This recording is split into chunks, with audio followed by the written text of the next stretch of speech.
Criança normalmente... Aí que tá. Agora, bom ponto. Putz. Criança e adolescente, eles passam por uma fase que a gente chama de vespertinização.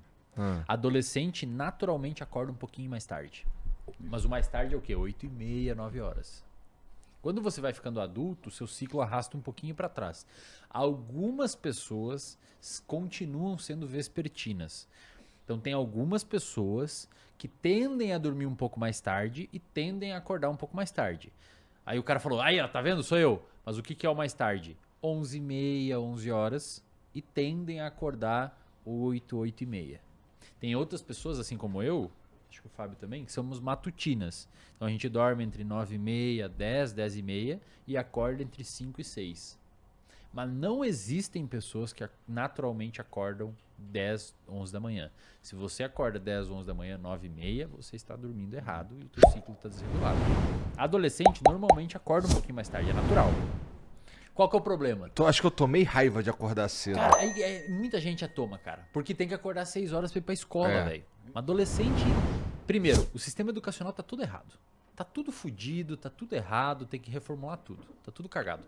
Você mandar um adolescente ir pra escola às 6h30 da manhã, às vezes tem que acordar às 5h30 pra pegar uma van.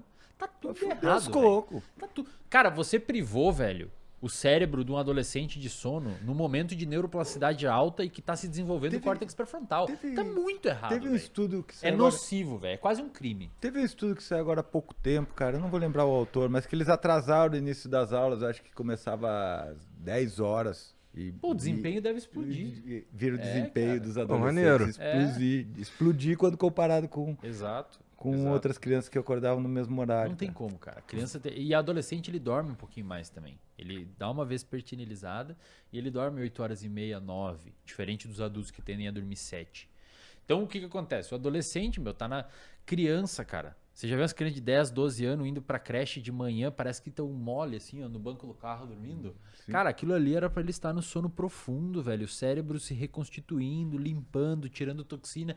Aí você vai lá, acorda o moleque no frio e manda pra escola. Cara, E olha, nocivíssimo e olha, pra saúde e olha, mental. e olha que paradoxo, velho. Qual é a coisa mais importante para aprendizagem? Sono. Sono. Você Aí tá você- privando as crianças de sono num horário importante para elas aprenderem. Cara, É tipo assim, eu vou dar um tiro no meu pé antes de correr uma maratona. Tá tudo errado, cara. Entendi. Então, o sistema educacional tem que olhar um pouco mais para as neurociências, para usá-las como fundamento para políticas públicas, inclusive. para políticas públicas, não só de educação, mas de saúde mental, porque a saúde mental vai começar ali. Ela vai começar nesse aspecto. Imagina imagina qual é a autorreferência que você vai ter, ou seja, a forma como você se percebe em relação ao ambiente.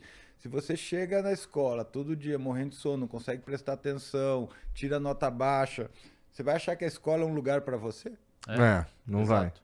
E às vezes, por você estar privado de sono no seu pré-frontal, que já não é bom, já não está desenvolvido, porque termina nos 20 e poucos, tá mais desligado, você começa a ficar mais impulsivo, às vezes mais agressivo, e começa a praticar bullying, ou zoar todo mundo. Desconta de outra forma. Até porque nessa idade você está socialmente muito orientado. Você está com uma sensibilidade social muito grande. Porque é uma época onde você tem um aprendizado social muito intenso. Final da terceira infância, começo da adolescência ali, você é hipersensível socialmente, né? As informações sociais, elas são muito fáceis de serem decodificadas pelas crianças. Por isso que ocorre o tal do bullying, as crianças escalonam hierarquicamente os colegas, né, os mais populares, os menos populares. Então, e aí você bota o sono nisso, bota irritação, faz o córtex pré-frontal funcionar mal, aí as crianças vão se tornar mais violentas e vão usar todos os elementos para que elas possam se tornar agressivas sem receber a punição por conta disso. Certo? Por isso que o bullying é tão difícil de combater. Cara, se a galera olhasse um pouco mais para as neurociências, algumas reformas iriam precisar. Por exemplo, um outro estudo, tem vários estudos na realidade mostrando que regiões que têm mais programas culturais como teatro, shopping, cinema e praça e principalmente academias públicas, em média, essas regiões, em média, tendem a ter menor criminalidade e menor faixa de diagnóstico de ansiedade e depressão. Porque você enriqueceu o ambiente. Você botou exercício físico, botou cultura, botou novos objetos. E botou coisa- menor- Sério, cara? e Achava menor que era uso- liberação de armas que melhorava E isso. menor uso de drogas. Menor uso de drogas. Interessante. Se eu botar um rato numa gaiola, olha que legal. Se eu botar um rato numa gaiola e colocar uma mamadeirinha onde tem cocaína com água Um bebedor com cocaína. e um sem. E deixar o rato isolado socialmente. Só ele, isolado ali. Ele tende a usar mais cocaína do que água. Se eu botar um companheirinho, ele já diminui o uso de cocaína, porque tem alguém junto com ele. Se eu botar uma fêmea, diminui menos, mais ainda, porque ele tem uma fêmea. A cocaína já não é tão interessante quando tem uma fêmea junto, que você pode acasalar.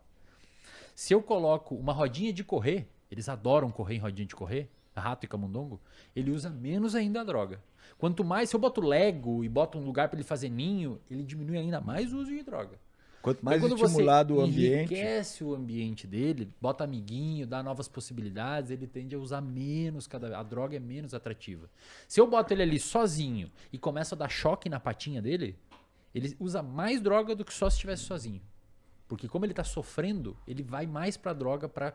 É meio que o que tem, cara. Então você olha muitas vezes pra periferia, você olha muitas vezes pra... Cara, muitas vezes era o que sobrou pra aquela pessoa ir pras drogas.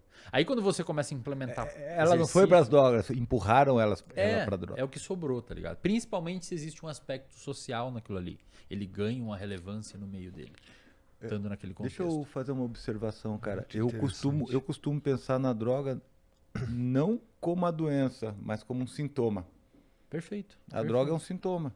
O uso de droga é um sintoma Ela abre de uma outra doenças. condição. Ela abre doenças Isso, depois. de outras condições que já estão ali ocorrendo. Aham. Né? Então, se você pega esses dados, cara, e você começa a usar eles em políticas públicas, meu, é uma fonte de intervenção poderosíssima. Botar mais academias, coisas que as pessoas possam liberar ansiedade, estresse. Claro que não vai resolver. Óbvio que não vai resolver. Mas provavelmente dilui. Então, aquele rato na gaiola, ele ainda usava droga, mesmo com a rodinha de correr, mas muito menos do que o que só tomava choque. E isso não é só com ratos, com primatas também. Macacos também. Com primatas, as relações sociais, a rede de apoio é um preditor e a situação hierárquica que esse animal tá dentro do grupo deles é um preditor do uso de drogas. Quanto mais Entendi, lugar. pô. Entendi. Faz sentido mesmo, né?